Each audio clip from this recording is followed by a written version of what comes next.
ำมันหอมปุ๊กลุกปุ๊กลุกเวลาทอดเอาทอด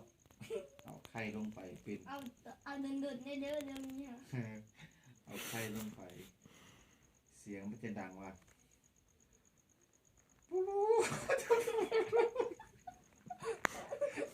วันนี้แบบแม่แบบเจ็บท้องแล้วออกมาแม่รักตุ๊ดขึ้นเสียงคือเดียวเลยปูรูดแม่ก็ปูดพวกเดียวเป็นปูดวันนี้นะ ตลกมาเลย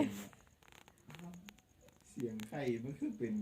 ปูรูดหรอปูดวะ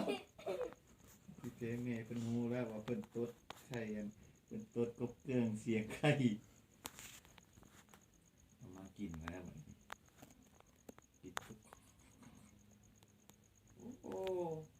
มันแซ่บอยู่หากมันอยากเป็นอูดฉันจะเป็นเสียงเมาผสมกับเสียงพูดรสชาติออกมาเป็นแซ่บอยู่แต่เป็นกินเนี่ย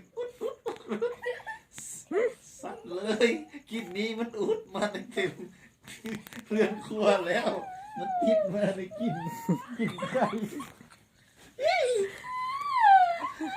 กินเบิดจานเลยสุดท้าย